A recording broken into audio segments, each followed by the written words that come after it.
Кызымыздын алгачкы кыска метраждуу фильми эл сүймөнчүлүгүнө ээ болуп, көптөгөн сыйлыктарды багындырган. Жаш болсо да түрдүү сыйлыктарды алып келе жаткан жаш кинорежиссер Илгиз Шернияз студиябызда конокто. Сиздер менен мен Айпери Шенкулова. Жаш киночуларды экранга жакыныраак чакырам. Саламатсызбы, Илгиз мырза, эфирибизге кош келипсиз. Рахмат, чакырганыңыздарга. Суроолорубузга жооп берүү үчүн атайын убакыт бөлүп келгениңиз үчүн терең ыраазычылык билдирем. Алгач эле сиздин бейнеңизди ачып алсак, ушундай биздин Кыргызстаныбыздын желегин желбиретип, Кыргызстан деген өлкө бар экенин дүйнөгө таанытып келе жаткан Илгиз Шернияз кайсыл жакта төрөлгөн, өзүңүз туурасында кененирээк айтып берсеңиз. 1995 жылы Талас областына караштуу Манас районунда, мурдагы аталышы Пушкин, азыр Чоң Капка айылында төргөм. 3-4 туугандын эң кичүүсү болом. Негизинен өзүмдүн бейнем кыскача ушундай. Мектепти кайсыл жакта өткөнбүз, андан соң кайсыл жакка, жогорку окуу жайга? Ошол айылда Байылшулуу Рахман деген мектеп бар. Байылшулуу Рахматындагы 11 жыл окуп, анан кийин 2013-жылы Кыргыз-Түрк Манас университетине келип тапшырып, ал жакта радио, телевидение, кино искусство бөлүмүн 2018-жылы аяктадым. Андан ары азыркы учурда ошол магистратураны бүтүрүш үчүн, жогорку билим алыш үчүн Европага даярданып аткан убагым. Абдан жакшы. Кыргыз-Түрк Манас университети өзүңүздүн тандооңузбу жана эмне үчүн? Бул кызык, себеп дегенде мен 9-класста мен тууганым менен Кыргыз-Түрк Манас университетинин Жал кампусуна барып калдык. Ал 11-класс болуп тапшырып аткан. Анан киргенде эле мен ал университет жөнүндө башында маалыматым жок болчу. Ушул университет меники окшойт. Мен ушул университетке тапшырам, бирок кайсы бөлүм экени белгисиз болчу. Мен өзүм же журналистика, же дипломатия жагын деп ойлогом. 2 жылдан кийин Кудай буйруп Кыргыз-Түрк Манас университетине эле келдим. Башка университетти караганда жокмун. Бирок кесибим таң калыштуу.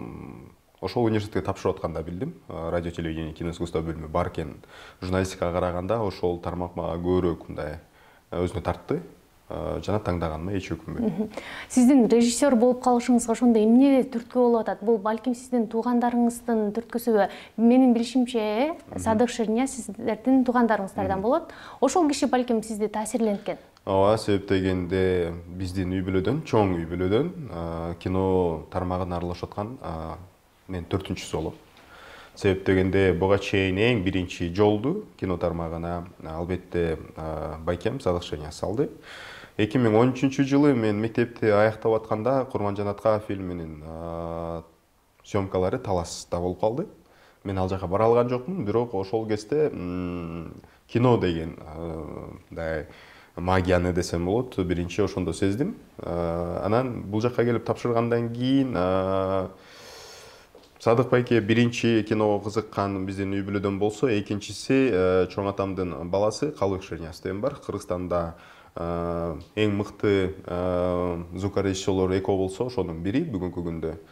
Агыл Бирс ошол эле улуттук кино сыйлыгынын лауреаты, жеңүүчүсү. Андан кийин сиздер угуп калсаңыздар керек, Лос-Анджелесте Asian World Film фестивале бар. Садык байке негиздеген. Ошол жакта дагы биздин чоң атабыздын кызы Асель Шерниязова ошол фестивалдын директору. Бүгүнкү күндө жалпысынан алганда биздин үй бүлөдөн, чоң үй бүлөдөн бүгүн кино тармагында 4-өбүз жүрөбүз. Эң жашы мен. Абдан жакшы.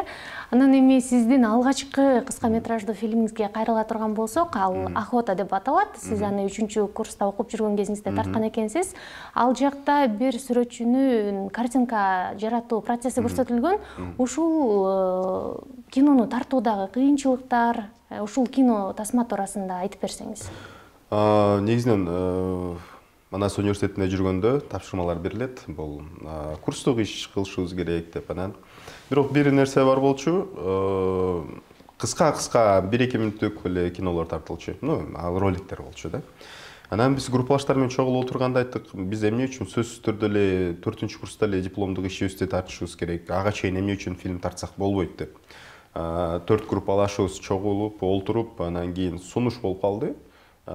Бизге ишеним көрсөттү, биздин кээ бир агайларыбыз тартпайсыңарбы фильм депчи. Анан эмнетин тартабыз деп ошентип олтуруп калганда, группалашым сүрөтчү бүгүнкү күндө Арстан Тукуев айтып калды, сүрөтчүнү тартпайлы депчи. Анан кандай сүрөтчүнү тарталы десек, мен агайым бар, Айып Алакунов деген Кыргызстанда белгилүү сүрөтчүлөрдүн бири. Анан ал агайга барып жолуктук, ушундай кино тартайын деп аттык эле, өзүбүз студентпиз, бирок бирок окуп атабыз ушул тармакты десек, ал агай да бизге жардамын көрсөтүп, анан ал агай менен сүйлөшүп, канткенде картина жаралат, канткенде сизге илхом келет. Эмне теманы кантип таңдайсыз деп отуруп калдык. Анан сүйлөшүп отуруп калсак, ал айтты, мен жакында ушу Аңчы деген бир картинаны тартам. Бүркүтчүлөр жеринде тарткым келип атат деп. Анан биз дагы кызыгып калдык. Аны каяктан барып, эмне үчүн мындай ойлоп калдыңыз десем, жакында мен ошо бүркүтчүлөр аң салган жерге барып мындай наблюдение, көзөмөл жүргүзгүм келип атат. Анан кийин ошол картинаны келип өзүм мастерскойман тартам деп калды. Ошентип бул фильм агайларыбыздын жардамы менен тартылды. Кыйынчылыктар менин оюмча болгон жок, кызыктуу гана окуялар болду. Жана бул фильм өзүнүн мындай жаңы үйрөнүп аткан студенттер тартканына карабай, жолу абдан менин оюмча ийгиликтүү болду. Жана ушул фильм аркылуу сиз көптөгөн сыйлыктарды алган экенсиз, жана көптөгөн чакырууларды да алгансыз кинофестивалдаргачы. Негизинен бир кино менен канча кинофестивалга катышса болот, жана сиз ушуга чейин канча өлкөнү кыдырдыңыз ушу кино тармагында жүрүп? Эң акыркы суроодон кино тармагында жүрүп, өзүм 7 өлкөгө барганга жетиштим азырынча. Бирок кээ бир фестивалдар чакыруулар болгон, бирок тилекке каршы алар кээ бирде жол киресин төлөп бербей калышы мүмкүн. Кээде визадан кечигип калышы мүмкүн. Мисалы үчүн Кытайга визабыз кеч ачылып бара албай калганбыз. Чоң фестиваль болчу, Beijing Film Academy деген. Мисалы үчүн Латвияга чакырып алганбыз, бирок ал жакка да бара алган жокпуз. Сөптөгөндө жумуштар болуп калат кээде. Өзүбүздүн барган фестивалдарыбыз ошолор 7 өлкөдө болду. Негизинен бир фильм менен канча фестивалга катышса болот, так кесе айта албайбыз, мынча фестивалга катышса болот деп. Бирок бир билгенибиз, бир фильм 2-3 жылга чейин фестивалдарга катыша алат, катыш укугуна ээ. Бирок фестивалдарда өз ара бөлүнөт, класс А, класс Б, класс С болупчу. Мисалы үчүн А классында фестивалдар, алар сөзсүз түрдө сиздин фильмиңиз башка жакта көрсөтүлбөгөн. Ошол фестивалда биринчи көрсөтүлүш керек. Кээ бир фестивалдардын талабы бар тематика жагынан. Кайсы фестивалда көрсөтүлсүн, бирок бизге да көрсөтүлүү мүмкүнчүлүгү бар деп. Фестивалдар негизинен бул чоң өзүнчө тема. Ал жакта сиз ал фестивалга жөнөтөсүз, ал фестиваль сизди чакырабы, кандай талаптар бар, алар мындай жалпылап алганда бир кино менен 2 жыл фестивалдарга катышса болот. Жылына мындай так кесе айта албайм, бирок болжолдуу түрдө айтканда 200дөн ашык фестивалга жөнөтүү мүмкүнчүлүктөрү бар. Ошол эми жакшы, мыкты деңгээлдеги кино же фильм жаратуу үчүн чыгармачылык эргүүң күчтүү болуп, идеяң күчтүү болуп, идеяң ашып ташып турса эле жетиштүү болобу же техника да күчтүү болуш керекпи? Эгерде менин оюмча, бул кээ бир өлкөлөргө барып фильмдерди көрүп атабыз. Ал жакта укмуш тили техникасы жок да болушу мүмкүн. Укмуш техника менен тарткан кинолор дагы бар. Бирок дүйнө сиздин биринчи техникаңызга карабайт, сиздин идеяңызга карайт. Биздин деле мисалы үчүн техникабыз абдан күчтүү деп айта албайм. Бирок бизден алсыз дагы, бизден күчтүү дагы өлкөлөр бар. Демек, бул жерден бир жыйынтык чыгарса болот. Эгер идея күчтүү болсо, аны техникалык жактан жакшы тартпасаңыз дагы ал жеңиши мүмкүн. Идеясы жок эле укмуш техникалар менен тартсаңыз, ал көпчөдөн менин оюмча ийгиликке жете албайт. Мисалы үчүн кинодо өз ара бөлүнүп атпайбы? Даректүү тасма же болбосо игровой оюн фильми депчи. Даректүү тасмага менин оюмча техника өтө маанилүү эмес. Абдан жакшы. Азыркы учурда куржунуңузда канча тасмаңыз бар? Жана алдыдагы пландарыңыз туурасында айтсаңыз, кайсыл багыттагы кинолорду жаратууну каалайсыңыз? Негизи буга чейин 2 фильм тартылган. Эки тең фестивалдарда ийгиликтүү өзүн көрсөттү. Биринчи фильмибиз эгерде бир 10 чакты өлкөдө көрсөтүлдү, экинчи фильм дипломдук ишибиз болчу, ал 20дан ашык өлкөдө көрсөтүлдү. 7ге жакын сыйлыгы бар, эл аралык. Адан кийин биз кыска дагы азыр бул жыл абдан ийгиликтүү башталды. Сөп дегенде 2021-жылы биз 3 фильмди тартууга жетиштик. Бул да кыска метраждуу, бирок алардын бардыгы монтаж процессинде. Монтаждап атабыз, аракет кылып атабыз. Буюрса күзгө даярдайбыз жана 3 фильм менен буюрса 2 жыл фестивалдарга катышабыз деген жакшы оюбуз бар. Мен социалдык тармактардан көрүп калдым элем, ошолордун бирөөсү Бишкекти каптаган кара түтүн же болбосо смог туурасында окшойт. Ооба. Смог туурасында сөп дегенде 2 жыл же калп айтам, 1 жыл мурун бул ой келген. Себеп дегенде чыксаңыз эле кара булут алдындабыз, кара түтүн алдындабыз. Аны жөн гана ден соолукка канчалык деңгээлде зыян экенин кабарыбыз бар болгону менен көбүбүз башкача подход кылып атабыз. Мисалы үчүн мен мындай түшүнөм, өлкөдө абдан бир саясий жагынан дагы ар кандай тематикада сиздин кыжырыңызды кайнаткан, же болбосо сизди кубанткан көрүнүштөр болот, жаңылыктар болот. Бирок олтуруп алып эле баарыбыз интернеттен, Facebooktан, Twitterден, Instagramдан комментарий жазып берсек анда эмне өзгөрөт? Мен ойлойм, ар бир адам катализатор болуш керек ичинде. Анан ошо негативдүү, позитивдүү жаңылыктарды дагы өзүнүн ичине алып, анан ошодон өзүнүн профессиясы аркылуу чыгарганга үйрөнсө жакшы болмок. Мисалы үчүн, биз кино жагын үйрөндүк, биз ошол көрүп аткан маселелерди кино аркылуу өзүбүздүн негативибизди, оюбузду айтып атабыз. Бишкектин смогу мындай, көңүл буралы депчи. Ошол нерсени тартпай эле айтып койсо деле болот. Бирок бул профессияга байланыштуу. Жазуучу ошол проблеманы жазыш керек, сүрөтчү ошол проблеманы тартыш керек. Киночулар ошону фильмге чагылдырыш керек. Бардыгыбыз эле отуруп алып интернетке жазып берсек, анда бир мындайча айтканда биз дивандагы герой болуп калат окшойбуз. Айтып атпайсызбы, режиссерлор көйгөйлөрдү, мисалы, балким жакшы жаңылыктарды ошо кино аркылуу чагылдырып элге жеткирет да. Режиссер кандай сапаттарга ээ болушу керек? Режиссер менин оюмча бир нерсени айткысы келиш керек. Көкүрөгүндө бир нерсени эл менен бөлүшкөнгө аракет кылыш керек. Смокту эмне үчүн тарттык? Смокту чындап эле 2008-2010 жылдары мен мектепте окуп жүргөн кезде Кытайдын борбор шаары Пекинде ошондой кара түтүн каптаган. Анан мен телевизордон көрүп алып, ушул өлкөдө, Кытайда адамдар кантип жашап атат дечүм. Алар ошол убакта оорудан эмес, кара түтүндөн маска тагынып калган, бет кап тагынып жүрчү да. Ушул өлкөдө, ушул шаарда кантип жашап атат бет кап тагынып? Биз жыргал жерде жашап аткан турбайбызбы дечүбүз. Айланып эле 10 жылдын ичинде бизге келди. Биз бул пандемиядан же болбосо коронавирустан азыр маска тагыныш эмес, кара түтүндөн сактаныш үчүн, ошол смогтон сактаныш үчүн көбүрөөк бет кап тагынышыбыз керек деген ойго келдим. Анан ал фильмди смог кандай таасир этет, эмне кылсак болот, чечүүнүн жолдору кандай, көйгөйлөрү кандай, ошонун баардыгын биз киного камтыганга аракет кылдык. Жакында бул фильм менин оюмча даяр болот. Абдан жакшы. Эми мен эсептегеним боюнча Төлөмүш Океев, Болот Шамшиев, Актан Арымкубат жана Эрнест Абдыжапаров мыкты кинорежиссерлор деп эсептейм.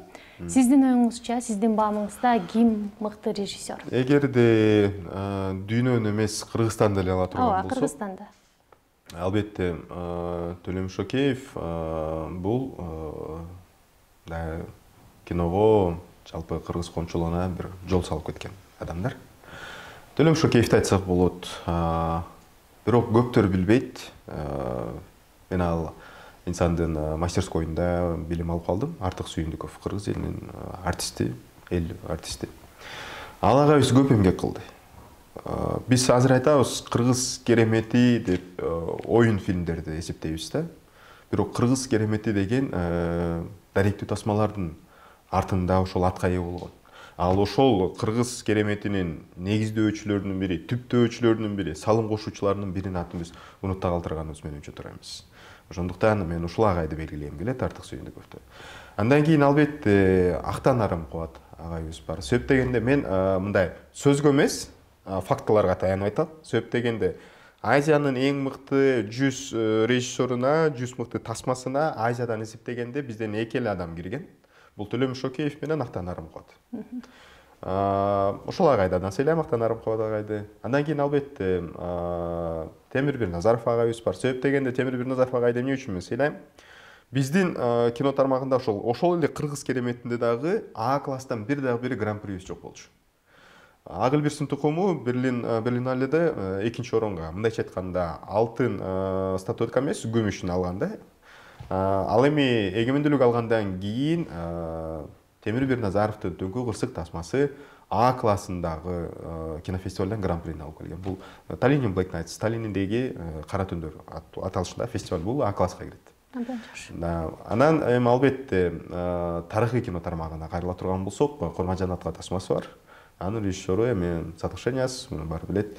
Демек мен сыйлаган режиссерлор ушулар. Абдан жакшы. Эми учурдагы кыргыз киносуна кандай баа бере аласыз? Учурда кыргыз киносу менин оюмча абдан мындай көптү үмүттөндүргөн жаңы толкун пайда болуп келатат. Себеп дегенде мурда биздин кинолорубуз 15 өлкөнүн аралыгында эле кыдырып атса, азыр дүйнөнү кыдырып атат. Жана сиздер угуп атсаңыздар керек, кино тармагы жылдан жылга чоң сыйлыктарды алып келип атат. Мына караңыз, биздин А класста гран-приз жок эле гран-приз болду. Эми албетте чоң фестивалдар бар, бул Оскар, Берлинале, Каннский, ал жактан сыйлыгыбыз жок, бирок кечээки эле жакынкы окуялар бизди шыктандырат, бизге үмүт берет. Себеп дегенде биздин каскадерлорубуз, мисалы үчүн Оскарга тете каскадерлордун өзүнүн сыйлыгы болгон жакында эле Таурс сыйлыгын алды. Кече жакында эле Казакстандын мисалы үчүн музыка кызыккан Иманбек деген Грэммини алып атат золотой. Бул музыка жагында өзүнүн Оскары. Биздин каскадерлор дагы Оскарды алышты, өзүнүн Оскарын. Эми кино тармагындагы Оскар калды. Демек, эмне үчүн болбосун, эмне үчүн биз ала албайбыз деген ой келет. Ала алабыз, сөзсүз. Кыргыз киносу менин оюмча бул жолду да басып өтөт. Буюрса өнүгөт. Абдан жакшы. Эми өзүңүзгө окшоп жаш таланттар артыңызда өсүп келешет. Сиз деле жашсыз, бирок сиздин артыңызда дагы сизге окшоп мурун студент болгонсуз да. Азыр да ошондой студенттер бар. Бул эфирди көрүп, сизден бир жакшы кеңеш уккулары келет болуш керек. Өзүңүздүн бир кеңештериңизди айтып өтсөңүз, эмнелерге көбүрөөк көңүл бурушсуз? Мен ушул суроону көп улуу режиссерлордон сурайм да. Артыкка кайдан сурайм, Садык Байкенден сурайм, Актан Нарымкулат, Темир Бирназаровдон баарынан сурайм. Айбек Дайырбеков, Акжолбек Болотов деген мыкты киночулар бар. Анан алар да бир жооп айта албайт. Эң негизгиси өзүң менен өзүң бол. Өзүңө ишениң бек болсун. Бирөө сен идея айтсаң айтып коюшу мүмкүн, бул идея анча деле эмес экен, тартпай эле койбойсуң бул фильмде десе, ошол жерден сынып, тартпай эле коюшум керек экен десе, анда ал бирөөнүн ою менен калып калат. Менин оюмча көкбет болуш керек, өзүнүкүн бербеш керек, бирок акыл кеңеш сурап койсо болот. Абдан жакшы. Ушун менен биздин маегибизди жыйынтыктайлы деп турам. Сизге эркин микрофон sunайын. Эркин микрофон болсо, мен ушул жактан пайдаланып, өзүмдүн ошол кино тармагына кызыгышына мага ишеним артып келген ата-энеме, бир туугандарыма, досторума абдан ыраазымын. Себеп дегенде алар мен кайсы багытты таңдабайын, кайсы теманы таңдабайын, мени колдоп коштоп турушат, мага ишенишет. Ошол ишенимин дайыма мен актаганга аракет кылам. Сиздерге чакырганыңыздарга чоң рахмат. Чоң рахмат, сизге да чыгармачылык эргүү, бекемден саалык каалайбыз. Ушуну менен маегибизди жыйынтыктайбыз. Бүгүн бизде конокто жаш кинорежиссер Илгиз Шернияз болду. Берүүнү мен Айпер Ишенкулова алып бардым. Кийинки чыгарылышта амандашканга чейин сак саламатта туруңуздар.